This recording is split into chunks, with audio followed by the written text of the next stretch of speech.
what's everybody? How's it hanging? How's it happen? You guys know who this is. This is Kevin from the Chord Progression Podcast. The podcast Rolling Stone magazine says initiates profound discussions with rock and metal artist line fans to discover the creative workflow of their favorite musicians and understand the factors that make the band succeed or fall from fame. We are also sponsored by Dark Fusion Systems, the best for your custom computing needs. Get 100 off your entire bill with code CPPOD at darkfusionsystems.com. Make sure the podcast below. Let's go to our feature presentation.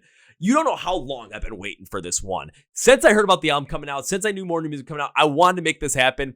Make it happen. Make them suffer. They're on the podcast today. We have Nick with us talking about what happened to the band in 2022 when Alex joined, how they almost broke up before that happened, how important not only Alex joining the band has been, but how it has continued to help the band creatively, and they don't really see the accolades and how good they are and how that actually might be helping them. We also talk about that Bad Omens tour in 2022 and how that might have been the most pivotal tour of their entire lives. Plus, with a brand new album, their self-titled album coming out on November 8th, we go into a little bit of it. And we also share the songs that you should be looking out for come release day. You guys ready? Let's go! Yeah.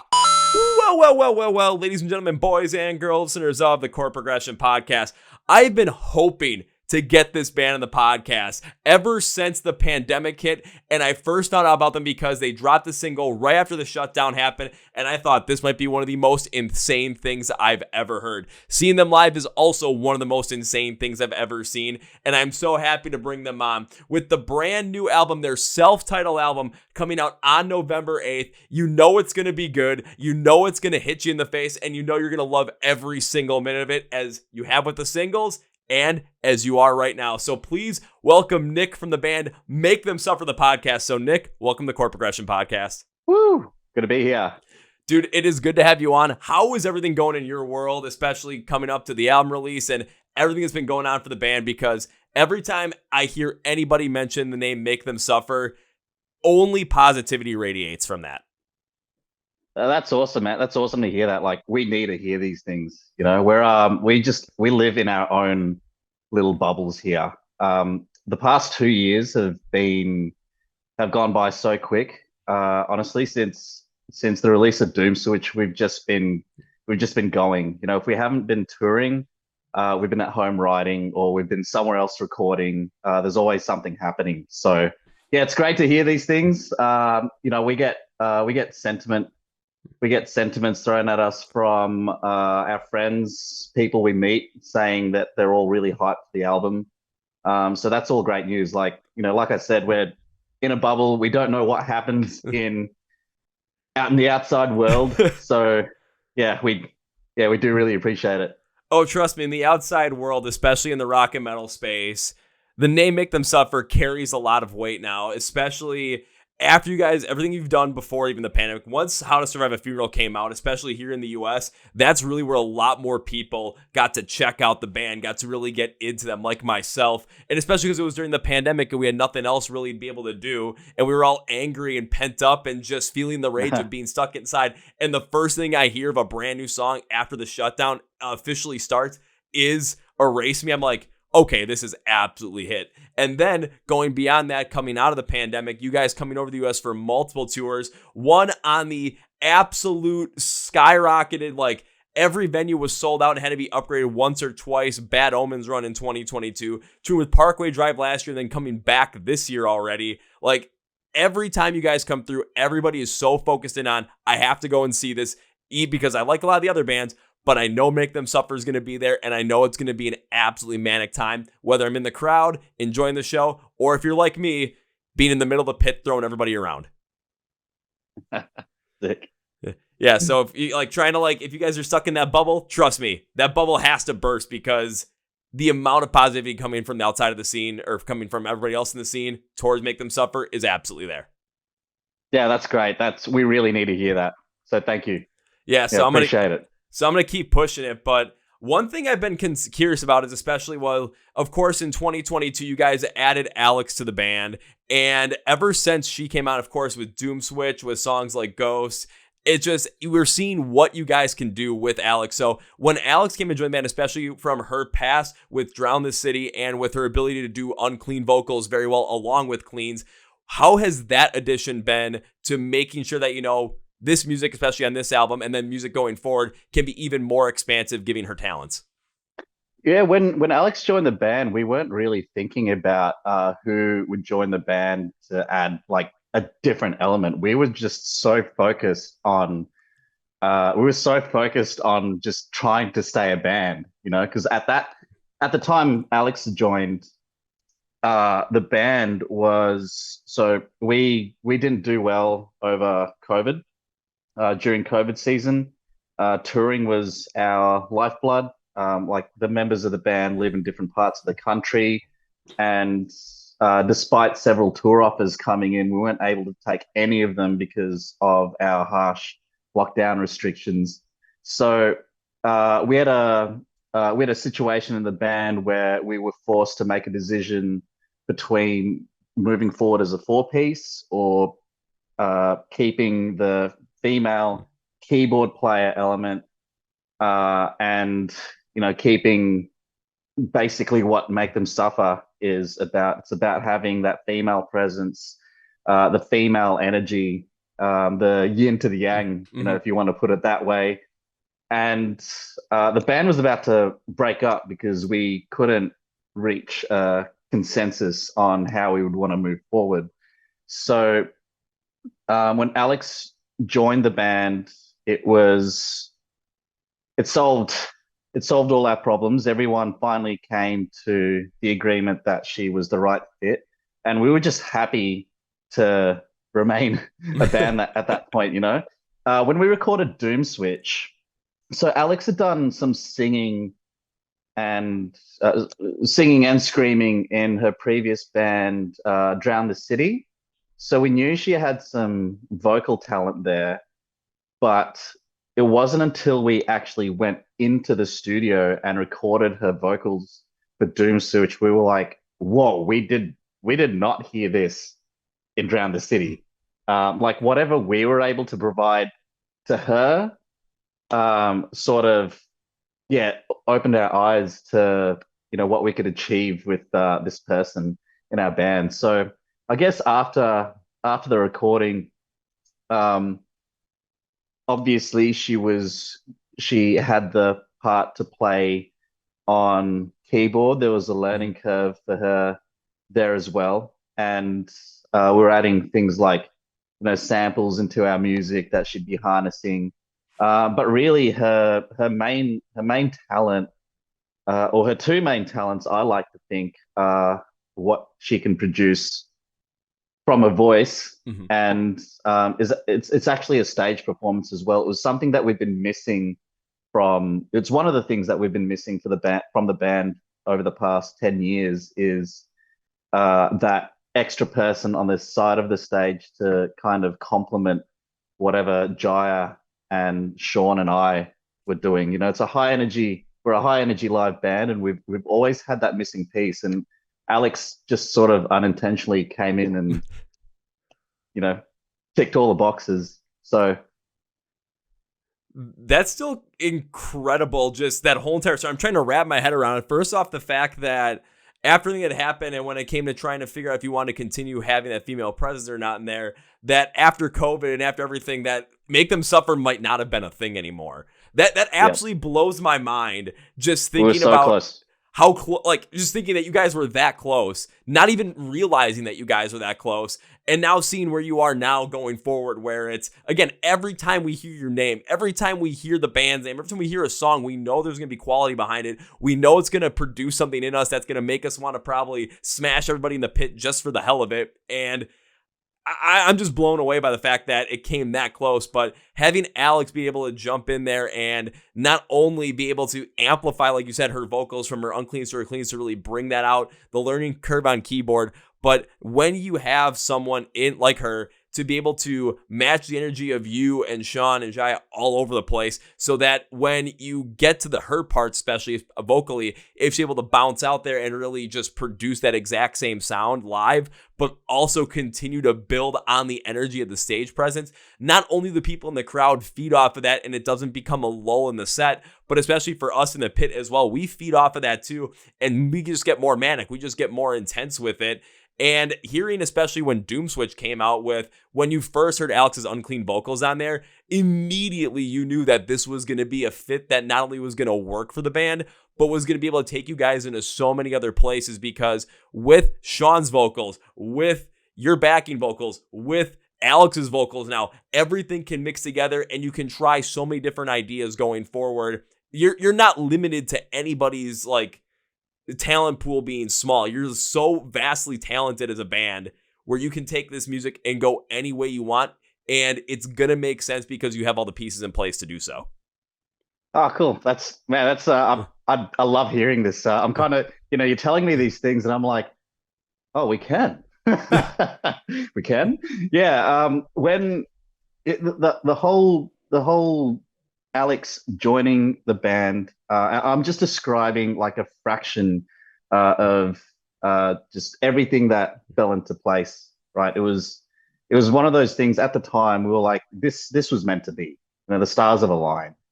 And we're only discovering just a fraction of her potential. Like she did a handful of tours with her previous band, but they were only around Australia. So she's only done like 2 years of touring with us at proper festivals, on proper stages. So she's still catching up to the rest of the band, so to speak, in terms of like, figuring how comfortable she is on stage. I mean, she's already very comfortable on stage. What I'm saying is, like it took me and Jaya sort of almost a decade to really find our I don't know what the word is, find our mojo, like reach our peak in terms of live performance. So Alex is just getting started. Like it's a second year in. So now that she gets started, but it, again, like you said, it took you and Jaya 10 years to get that mojo down to really present that in a live setting, along with what Sean's doing with his vocals. So you're getting that energy work together. And then with having Alex into the mix, yeah, you're right. She is comfortable on stage. She's toured with her previous band, but not necessarily on the international side like you guys have been doing since the pandemic pretty much broke. And that's a completely different animal as well. It just all changes when it comes to, okay, what is the culture of these countries? Like, what's the scene like in these areas? How are they going to take to this sound, and how do their crowds react? Because even here in the US, if you're going to be somewhere where, especially where I am in the Midwest, say Chicago is like your midpoint, it's not going to be the exact same as if you go down somewhere in Texas, if you go to Los Angeles, or if you're in New York. There's going to be some differences there. But when you cross country boundaries and you cross cultural boundaries as well, it's going to change. It's going to be different. So having Alex being able to come in, not only still have some of that presence, but continue to be able to evolve and show more and become more comfortable with who she is on stage with you guys, it absolutely amplifies not only the live setting, but it shows that there's still so much more room for Make Them Suffer to continue to improve beyond where you guys already are. That's the beauty of it, is we're still in like the infancy when it comes to having Alex in the band. We're not even fully 2 years into it. And now we'll see where that full expansion goes, not only with this album, but then in the future as well, as to where do you guys go with it, not only from a musical standpoint, but from that presentation standpoint in the live setting, and how does that get amplified, especially to a point where we're seeing a lot more prominence when it comes to multiple vocalists. We're seeing more prominence when it comes to male and female vocalists interacting with each other, or female vocalists on the forefront as well, especially from a heavier setting. So there is so much potential that is here, and there is so much in the future that's still there for Make Them Suffer. But you guys are in such a great spot right now because you've built up on that. It's just an incredible thing to see, and I'm honestly floored by it to see where this is going to go in the future beyond 2024. Yeah, man, I completely agree with that sentiment. Like, I'm honestly flattered. I wish Alex was here to have someone say that to her. We do get it from time to time, but again, like when you're touring the world and you're writing music within, I don't know, like when we're at home, we sort of pay attention to I guess, I don't know what to call it, like the broader narrative, when you like keep up with bands and see who's hot. and what the current hype is. Like we get to see a little bit of that on the internet, and I'm not sure if it's because of any sort of bias, but we don't think that highly of ourselves, right? Like we still don't understand if there's hype around. I mean, you're telling me that there's hype, but my Yeah. point is that I don't think it's fully. I don't think we've fully digested it yet. And again, with Alex, like she's still finding her full confidence. She's yet to reach her potential. And yeah, I wish she was here. I wish she was here for someone like you to tell her that. We all need to hear it. Say what we might have to do is even before the episode comes out, might just have to like send you the raw copy of it, and then it's just like just show Alex the first 15 minutes of it, and then it's like, Yeah. okay, now you see what someone else who isn't as closely connected with the band, but also is really into the music and really sees what's going on. What someone even from the other side of the world is thinking, like, and seeing, because I still remember seeing you guys play. And it was on the Bad Omens run in 2022. So it would have been Alex's first tour with you guys. Very important tour for us. Yeah. Yeah. And it was like, you could also tell, especially even though I was in the pit throwing people around, having an absolute blast, you could tell that, yeah, this was something that was going to be new for her. This was something that she was trying to get a hold of. You could tell that there was still a comfortability on stage and there was a flow that was being built. But it was more that flow of trying to get used to what the band is going to be like on stage and for her to be in like where her position was at that point in time. And she did it really well. I'm not going to lie. But now knowing that the confidence is growing and that the band is overall evolving, especially adding Alex to this, now I'm curious to see, especially when you guys come back next time, how much more is Alex going to be more in the front? How, when she's doing her vocals, how much more is she going to be out there? How much more is that dynamic between her and Sean going to play off? How's that dynamic between you and her going to play off? How's that dynamic between her and Jaya going to play off? It's going to be something that's very curious to see, but especially from that Bad Omens run, it showed that there was so much there that could be done and that there was still a potential that like, this is going to absolutely hit. It's not a matter of if, it's a matter of when. Yeah, cool. Yeah, I share that sentiment. I tend to me in particular, I tend to pay very close attention to what the other band members are doing on stage. I'm sure the other guys are exactly the same.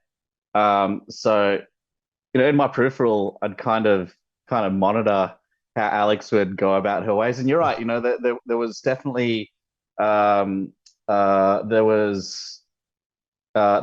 times where you could tell that she was figuring out her place on stage, like, oh, what do I do in this part? But you can tell that we have the same DNA. She's got the same DNA as the rest of the people, as the rest of the guys in the band. And the whole thing could have gone completely sideways, right? We could have gotten anybody that was good at the singing and great on the keyboard and samples and whatever else. But then, the likelihood of finding someone that matches the band's chemistry, and we're talking off stage as well. This is a very important contribution Alex has to the band, is the dynamic that she's introduced to the band members. Like our band mentally is a completely different force from the band we were, I want to say, pre-COVID. Like we all have a common goal. We all have that same goal. It's the first time in 10 years that we've had that. And pre-COVID, before Alex was in the band, I guess we did have the same goal, but we had a different view on how to achieve it. It's a very, very hard thing to explain. Like I'd have to be on here for like 3 hours to get into the nitty gritty of it. We don't have that time, obviously, but in short, she's introduced this dynamic that has influenced everyone in the band to have this goal, and we're all going to get there the same way. It was something that was truly special, and I really don't think that could have happened with anybody else. See, now that's even more incredible too, because how many times have we seen it when it comes to not only any band, but a lot of prominent bands as well, where say they have a member change and then the new member that comes in, it just like if something doesn't work out when it comes from a musical standpoint, a thought standpoint, a chemistry standpoint, whether it's on stage, off, or even in the recording studio. There's a lot of times where it just, it just sometimes just doesn't mesh. It just doesn't happen. There are times where it absolutely does work. And it seems like, especially with this one, and from what we've seen, it absolutely does work. And it absolutely was a smash hit, home run, whatever you want to call it, bringing in Alex. Because when you're talking about, her amplifying the vision that you guys have and the goals that you have and how you want to get there and what avenues you're going to take in music in order to achieve those, it seems like when she came in, it's added a different energy, but a more positive energy, a more driven energy, even though at the moment you guys necessarily don't see like the accolades or see like how people are really perceiving it. You guys might still think that it's not that way. I also think that's a great way to even go about it too, because it continues to allow you guys to have that drive and that hunger and that want to go after it. Like if you were a band that was still playing clubs in Perth or clubs in Melbourne, clubs in Sydney, and not be known around the world. It still allows you to maintain that hunger to try new things, to try something different, and to be more open and be more out there instead of trying to play it safe because you're trying to potentially protect something that you've already created and don't want to lose out on it, when reaching for more might be the best thing you can do. You guys have the mentality to continue to reach for more because you're not bogged down by any expectations within yourself, or you're not bogged down by thinking, I have to stay in this one lane because people are thinking we have to stay in this one lane. Yeah. I feel like you're saying my thoughts out loud. Honestly, you're right. The main thing there is that the fact that we are in our little bubble, and that bubble feels so right. We've already done some pretty tough tours these past couple of years, and I like to think, especially in our age, we're all a little bit older. I mean, I don't know how old is. Most of us, or actually all of us, are over the age of 30. We did a couple of tours that were pretty taxing on the mind and body. And I think for any other band at our age, the fact that we did those tours for so long, like we did back to back, American and European tours, that went for 3 months, and we did 2 of them in a row. Right. we were broken, and I like to think that they're like, not every band is going to survive that. Like no matter how well they're doing. So the main thing that matters is that like we all have the same goal. We're in this bubble, but that bubble's we're a unit, and that's the main driving force. That's what's keeping us going. I think you may have even said it better than even how I was describing your thoughts, where you said you're still in that bubble, but you're a unit within that bubble. So when you've gone out on these long tours, these taxing ones, these ones that are going to test your body, your mind, your soul, and of course, test your band's relationships and band's chemistry with each other, and you've come out of it even better. Yeah, even if you're in that bubble of maybe not thinking that you're getting all the accolades, or people are really thinking highly of the band, even though they are, you guys are so together with it that all that's going to matter in the end is the relationships that you have with your band, relationships that everybody in the band has with each other, and continue to make the music you want to make and continue to, build up on this so that Make Them Suffer continues to be seen not only as one of the best bands to come out of Australia, but one of the best bands in the metal scene overall. Damn, I never thought I'd reach the day where I'd have someone say that to me. Well, it is, mid-September, late September here, and I'm saying it to you right now. So Yeah, I'm not. I mean, maybe 30 some years later, you never thought it was going to happen, but boom, now here it is. That's awesome, man. Thank you. Oh, you're very welcome. And I do want, before we jump in the album, I do want to ask this question about that Bad Omens tour, because I know that tour was a very important tour for you guys. Going through that whole entire thing, did you start, like, how did you feel about it? Did you start to see a lot more people as time went on get even more into the band because of that tour? Yeah, look, man, I could say so much about this tour, about that tour particularly. So when the offer came through, I cannot remember exactly when we received the offer. I think it may have been when we were still a five-piece. I could be wrong, but when we took that tour, we needed to get back overseas. It was one of the first. It was the first tour that was. It was the first tour we're going to do overseas post COVID, and we needed to earn some revenue, and we also needed to, step back in the States to solidify our presence, however you want to put that. And I remember not long after the offer came through, we said yes to our booking agent.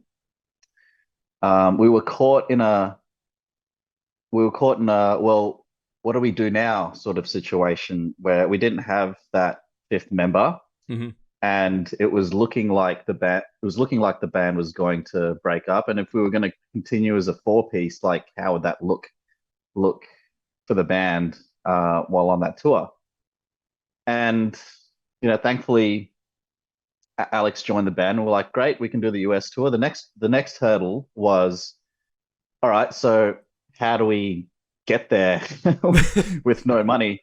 As an Australian, it's a very, very expensive feat to tour overseas, let alone the US. You have visa costs, you have all the normal overheads like transport, flights, food, everything you can think of. And we had quite close to $0 in the bank account. On top of that, we had to record a new song. We had to do a music video for that song.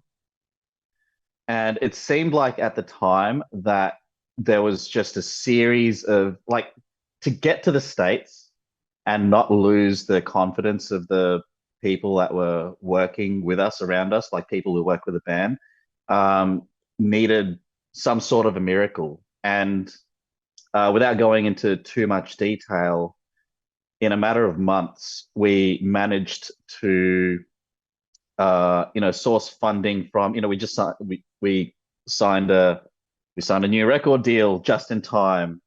We completed an underplay Australian tour, sold it out, took earnings from that to pretty much fund everything. On top of that, we'd applied for the visas very, very late, and we've been stung by the US visa process in the past. Like, we've had to cancel 2 US tours because our visas hadn't come on time. And so when we were applying for the visa for this particular tour, it was already late, and we had maybe 3 months. Usually they ask you to apply 6 months in advance, usually, and we were applying for our US visas with 3 months to go. So the tour was going to happen in a matter of weeks, like 2 weeks, and our visas hadn't arrived yet. And at that point, we were going like, oh, well, we're going to have to, let everybody know that we're not going to do this tour. It was going to be the third time MTS had dropped out of a US tour, and I think people had already caught on to the fact that we'd dropped out a couple of times. And by some miracle, the process got accepted. Passports came in, visas in our passports, and we booked flights the next day.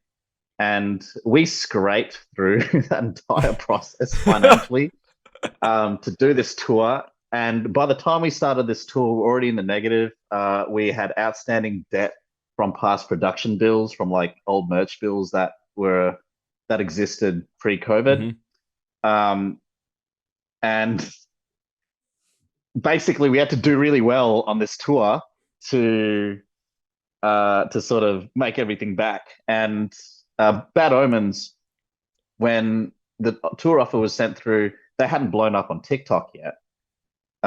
We took the tour being like, okay, they're a sick band, like their music, and it's our reason to get back to the States. Let's just do it. But then, this is just one of the things that sort of one of the stars aligning, so to speak. This is one of the stars that had aligned. Was they blew up on TikTok, the tour sold out, and we were the only heavy metal band on the bill. We were the only metal band on the bill. Next to there was Thousand Below. It was Thousand Below, Dayseeker, and Bad Omens. Bad Omens, and there was just like this one random Australian metal band, deathcore, metalcore hybrid. It felt like at first, it really felt like we weren't supposed to be on that tour. But one thing we learned from that tour was we do really, really well mixed in with I don't know what you call that branch of metalcore. I think I've heard some internet words being thrown around like baddiecore. Yep, something. I don't know. I could be wrong. That kind of fits with what everyone's talking about with like the Bad Omen stuff from Death of Peace of Mind, and then of course Dayseeker was on there. Even though it's more emotional, it still kind of has a fit there. But you think like Bad Omen, Spirit Box, Sleep Token, those kind of bands with the baddiecore definition. Okay, cool. Well, I just said that because I saw the term thrown around on the internet. I'm not sure if it was meant to be derogatory. If it is, I really didn't mean it that way. But no, just you're to be good, thrown man. You're in, good. It's the pop side, the more commercial side of metal. We found that we did really, really well in these packages.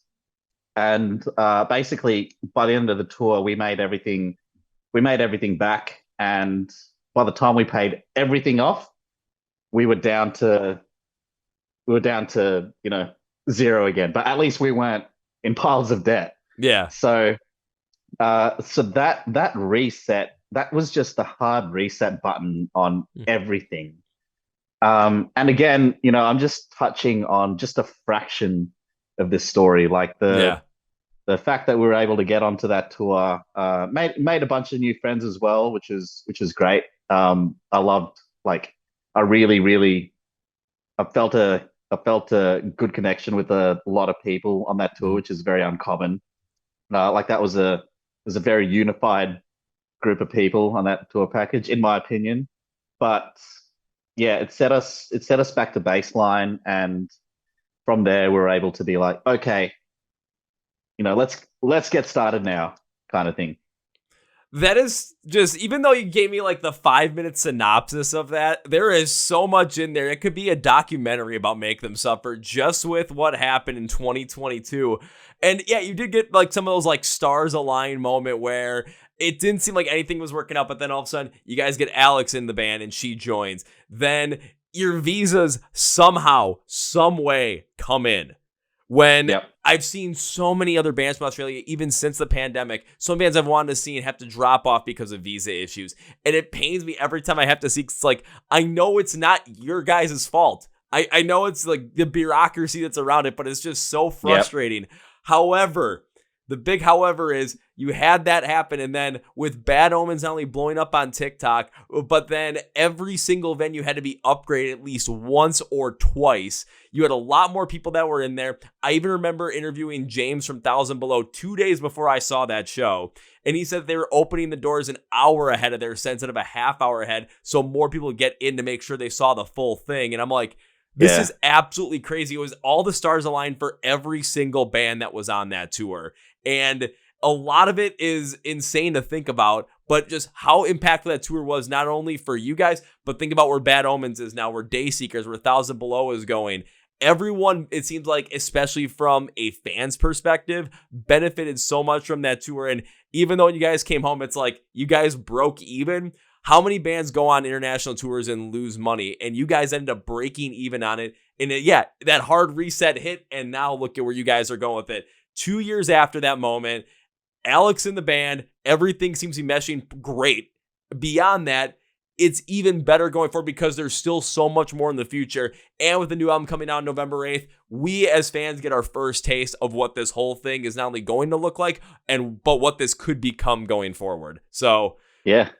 thank God for especially for Make Them Suffer, even though it was tough. Thank God for the second half of 2022 with the stars aligning and making everything hit. Say the second half really, particularly. Yeah. No, that year was a big one. That year was so important to us. And that tour in particular, I am going to remember for the rest of my life. So I reckon I speak for the rest of the band as well. We're going to remember that tour for the rest of our freaking lives. In the end, it might be the most pivotal tour Make Them Suffer ever went on. In the future, who knows? Maybe something comes up, maybe in a couple of years where it's even more pivotal to the point where... most pivotal so far. Yeah, put the so far in there. I'm like, because then you talk about music too. I'm like, I hope this is your best music so far because I want this to always do better than what you had previously, but I don't want this to be the peak at the same time as well. I want to always see bands continue to do better, continue to grow. So as big as this Bad Omens tour was in 2022, the most important tour so far, because there could be a more pivotal one coming down the line soon, but better be for the positive. That's it. Well, November 8th, let's hope it's worth it. Well, let's hope it's worth it. November 8th, the brand new album, the self-album Make Them Suffer, does come out. And at the moment of recording, we've already heard Doom Switch from 2022. We've heard Ghost of Me from 2023 and 2 other singles, Epitaph and Oscillator, that came out. But there's always one question I like to ask when we have brand new music that's coming out. And I do it a little bit differently. A lot of people ask, what's your favorite song? But trying to pick a favorite song is like picking your favorite kid. It's like you just can't do it, especially if you put your full heart and soul in this. So I take a little bit differently. Let's take the singles and pull them out because people have already heard those singles. So there's 7 other songs right now. Out of those 7 unreleased songs, which song are you most excited for people to check out and why? Oh, so it doesn't have to be your favorite. It might be the one you're like, I cannot wait to see the reaction on this one. Like, that's always where I'm going with it because I don't have to have you pick your favorite, but get people excited for like, I can't wait to hear this one too. Yep. You're right. It's very hard. It is like picking out a favorite child. And we got 10 kids to choose from. Look, it's hard. I am going to say it's going to be out of 2 tracks. Okay. And I can't say 2. I can't pick 2, can I? You can break the rules. Okay. All right. We're going to have to make an exception just for this. So my 2 would be these 2 songs we were tossing up between which one should we do the next music video for, sort of thing. Okay. And it was honestly 50-50. And that's why I want to say 2, because I feel like if I said 1, then the other one's going to get like lost in the cupboards and never spoken about. So it's only fair that I mention it as well.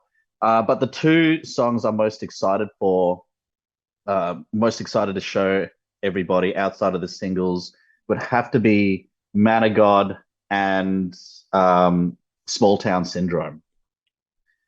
So Man of God has a unique, I don't think anyone's heard this kind of sound from us before. It's a very new, it's a very different kind of feel. I don't know how to explain it. I want to say that it's a really heavy song. There's no singing choruses. So it's a heavy track, but it's also a very positive track without, technically speaking, we're not using the major scale or any of that. It's still a mushy, like heavy, there's riffs in it. But it's positive at the same time. I'm not sure how to put that delicately, but so maybe something like Make Them Suffer's heaviness with the positivity of more recent Beartooth. I'm not familiar with Beartooth, I'm afraid, but okay. If there was a positive band, if there was a band that had, if there was a heavy-ish band that had like a positive attitude in their music, I'm not talking about lyrically speaking, I'm talking about the energy that the instruments produce, is maybe like Turnstile or something. They do have some. They have some breakdown. They're supposed to be a heavy band, but when you go watch them live, and it's something positive. So I want to say that is my favorite element of Man of God. And Small Town Syndrome has that as well, except Small Town sticks to our usual like songwriting formula where you have the chorus in the middle, singing at the end kind of thing with some like riffs thrown around here and there. So I'll say, because unfortunately I have not gotten the pre-stream of it, so I wasn't able to listen to any of these songs. So I'm gonna take your word for it. But even when I was looking through the track list, the one that stood out to me just from the names of the singles the ones that have not been released yet, was Man of God. Like that was the one that instantly my eyes were like, okay, that one is one I want to check out right away, just based on the title. But if you're saying, it's going to bring that heaviness that Make Them Suffer is known for, but it's going to have that positive feel from the instrumentation, dude, I'm all for it. Like, I kind of want to just find a way to listen to this now. I've like, can we just, have November 8th come at this point in time and just listen to it? Or can we just like, jump ahead in the future, listen to it, come back and be like, oh my God, Nick was right. Yeah, well, maybe that's got some maybe it's got that energy attached to the name, but I am really excited for people to hear that. You just need to make sure that your speakers, your headphones, whatever you're listening to it through, loud. Just put it up loud. That's either do that say. Or what you can do is something I always like to tell people to do too is, when you get these albums and you find a song that like you really want to get into, listen to it in the car while you're driving somewhere, but like make sure it's, you're not like driving in the city or anything. Make sure on a highway where it's just consistency, because then you can really let your mind get lost into the music. And doing that was how I went from like, oh, my buddy says Polaris is one hell of a band, to like, I can't believe what I'm listening to. This is absolutely awesome. Like, that's how I got into that band. And I'm like, we can do the same thing with Make Them Suffer if you're not already into them. If you're already into them, you're just going to want to check this out completely. Like, you probably already have it marked on your calendar like I did, like, must listen now. So when it comes out on November 8th, you're ready for it. And then if we get a music video for Man of God, though, ooh, now I'm going to be even more curious to see what you guys put together on that. I'm not saying anything just yet. I guess it'll be out by the time this comes out, right? I mean, when are you throwing this out on? When are you throwing this out on the channels? Definitely close to the album release. So maybe like the week of or the week before. The week of the week before. Okay, cool. So the music video is for Man of God, so it'll already be out by then. So yeah, you will get to see it. You would have seen it by now. Okay, in the future. I'm talking so when people are listening to this, like, they can go back and probably look at a different video on the channel of, me trying to do the reaction to it to see what the hell actually happens. Yeah. I'm gonna have to clip out this part of the podcast and be like, yeah, this is what was said, so this is what puts in. I'll just put that in the video and be like, yeah, here we go. Let's have some fun with this and see what happens. Right. And if by the end of it, I might just be sitting like this, just like, but not like in disappointment, like just trying to contemplate if what I saw was what I saw and if what I heard was what I heard. Awesome. Because trust me, I've done that before. It's just like, is this real? Can someone hit me to make sure I'm not dreaming here? Like, I really need this. Well, fingers crossed it meets everyone's expectations. So fingers crossed. Yeah, we'll see. And once the album releases, again, that's on November 8th, so you'll be getting ready to go into 2025 after that. Any fun things you can share about going into 2025 or tease going into 2025? Because trust me, I want to see you play live again. So I'm like, I'm waiting for it. But if you can't say anything, I'm like, just give me a little teaser, man. Yeah, I definitely can't say anything. But there will be tours. I'm not saying what kind of tours, but yeah, I really don't know how to I don't know how to say more than that without that's fine. That's giving fine. Things away. So we'll leave it at that. The album comes out. It's like, album comes out November 8th. There will be tours. Trust me, you will have a chance to see them live wherever you are. But that's right. Depends upon when that is and exactly what location you have to see them in, because I'm not sure if you'll be able to see them where I live, but I'm pretty sure, and you'll be somewhere within 2 hours of me, and driving to go see Make Them Suffer definitely is something that has to happen, because, my God, I can't not go and see you guys. Like, the music is too good. It just produces such a great energy, especially live, especially love being in the pit like me, so, like, I gotta get it, man. Well, by the time you see us, hopefully we would have been well oiled. We would have been a well oiled machine by then, and we'll just be coming out in full force. Hey, I'm already just expecting that, honestly, because still remember what it was like on that Bad Omens run, and it still looked great. And I'm like, now, especially after we've been talking about this, after Alex has been in the band for 2 years, after the chemistry is continuing to rise, and that comfortability on stage from everybody's continuing to rise, who knows what the hell is going to happen the next time I see you play? All I know is it's going to be exponentially better. The question is how much. Maybe we'll be doing backflips or something. I don't know. If you're doing backflips, I mean, definitely just start trying to play a solo and do a backflip into the pit, and we'll hopefully catch you. I mean, as long as we know it's coming, then you don't have, people running around in a circle like, oh shit, whoops, my bad, man. Nothing's impossible. Nothing's impossible, and I reckon that's definitely within reaching limit. We'll just have to jerry rig one of those like harnesses that allows you to spin, so you can just like spin in the air and do a solo the entire time. Like how Parkway have with the rotating drum kits, something like that. It's not off the cards. You don't know where things are going to go in a few years' time. So if we can afford that type of production, I reckon we'd be doing it. Yeah, and I know Parkway has that too, but the best part about you guys getting something where it's just like either for you or maybe for Sean, or maybe Alex jumps in there, maybe Jaya jumps in there. You don't have to have a full-on drum kit to fit in there or like strapped down. It's just get somebody in there, and that's that. Yeah, that's it. Or, we'll see where it goes. Or if you really want to freak someone out, it's whoever's on tour with you as a tour prank. Be like, yeah, come and join us. Come into this jerry rig thing. Just have them continue to spin the entire time the song plays. It's just like, come on. Is this gonna stop yet? Please. You should be our production manager.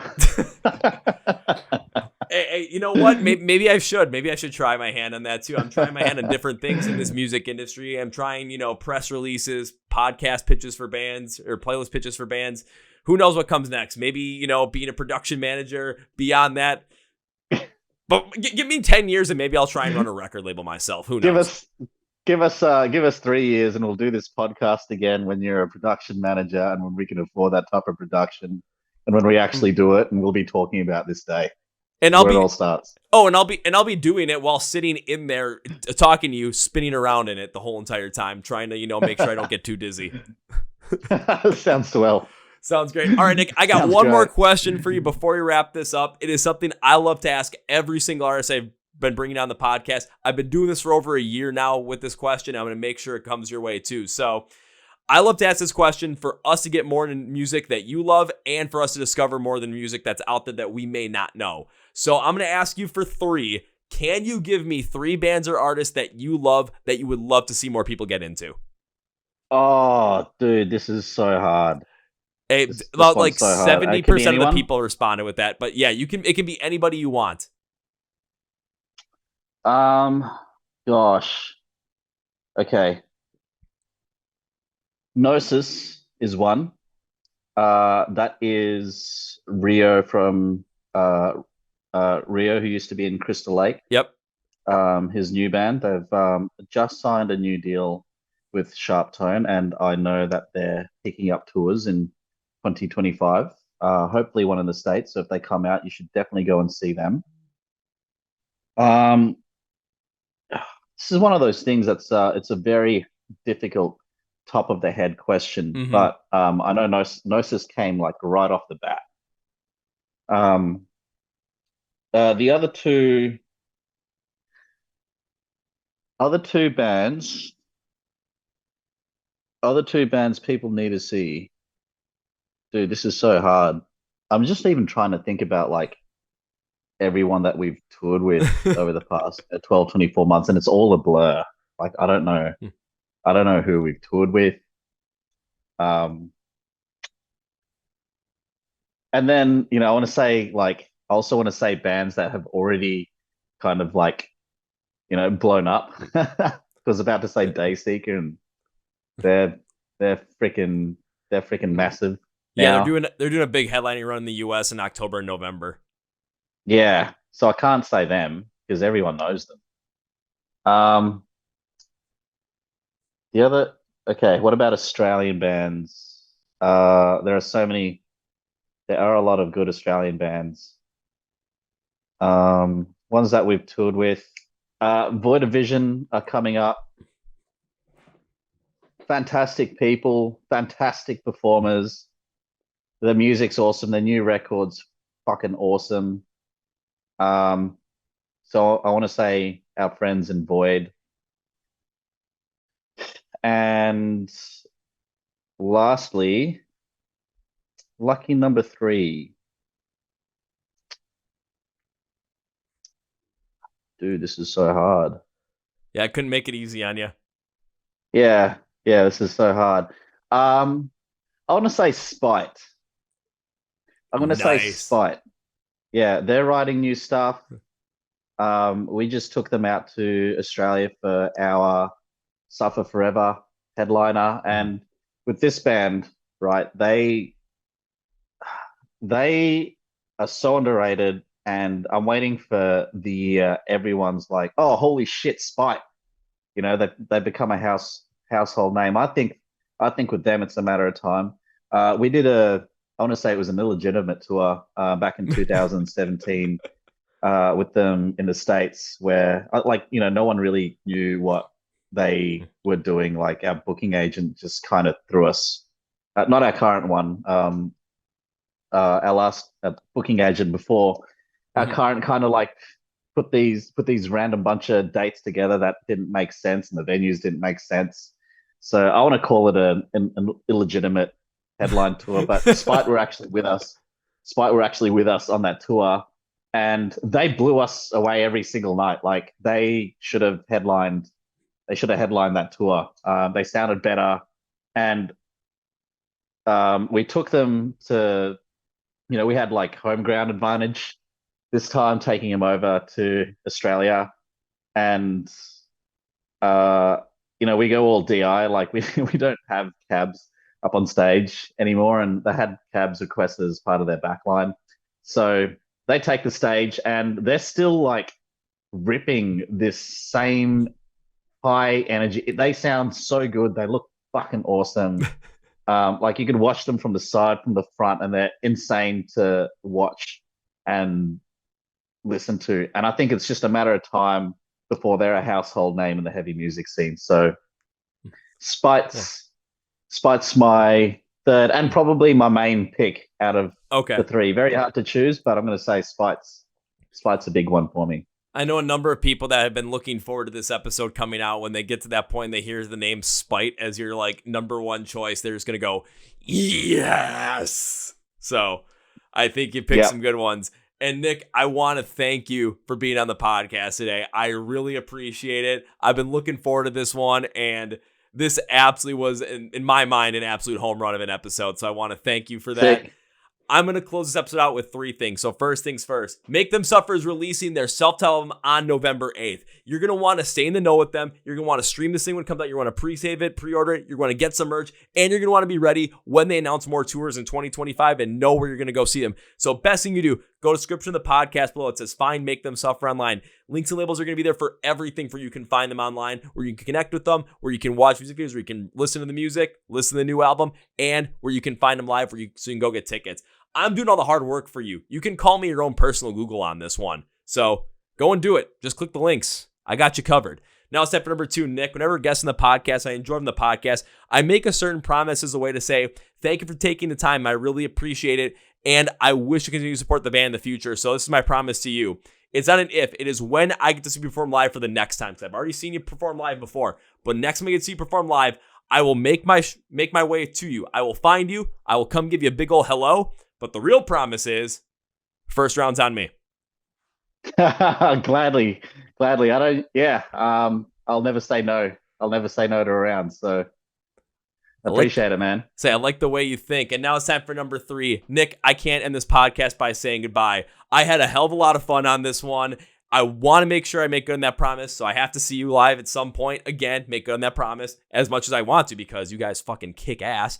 Beyond that, dude, this was so much fun. I would love to have you back on the podcast again in the future. Maybe next time will be after I become your production manager and we just start doing the spinny thing while we, actually record this.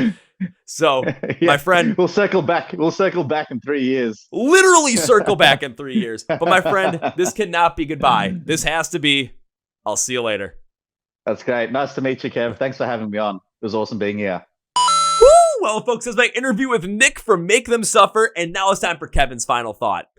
I absolutely had no idea that they were on the verge of breaking up back in 2022. Yes, we all know what happened before Alex joined the band, but I had no idea that it was that close. I had no idea that they had almost not made on the Bad Omens tour.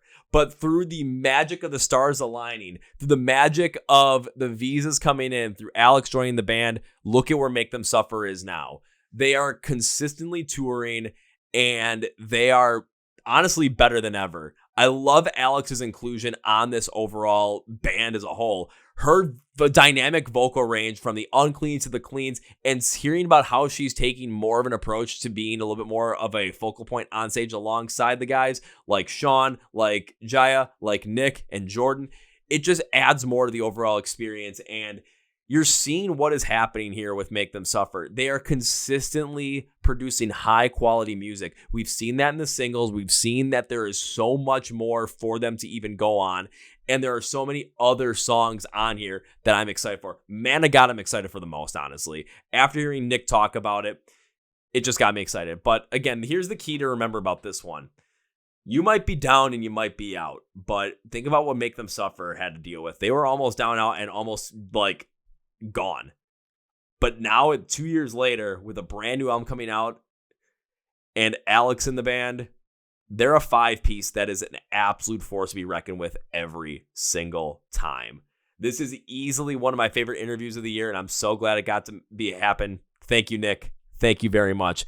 When it comes to Make Them Suffer, go straight to the podcast, or just find Make Them Suffer online, links, labels for everything. You're going to be there. So be sure to check out the self-titled when it comes out. Be sure to make sure you see them on live when they come near you in 2025, and just become a Make Them Suffer fan if you already aren't. But if you are, become even more of a Make Them Suffer fan. Absolutely amazing. Absolutely amazing. Also, be sure to follow us on Facebook, Twitter, and Instagram. Links from the podcast below as well. Hit subscribe right down here to get more of the Chord Progression Podcast every single Tuesday and Thursday. If you are on Facebook or Spotify or podcast, be sure to hit that follow button. Hit the like button on all these episodes to make sure that they get pushed in the algorithm. Thank you, Nick. I cannot wait to bring you back on. And maybe we'll be in that production standpoint where I'll be spinning around as your production manager. Whee! On that note, that's going to be everybody. Thank you for watching, listening to the Chord Progression Podcast. My name is Kevin, and you guys know how I end every single one of the big, healthy, and hearty. See ya! Yeah.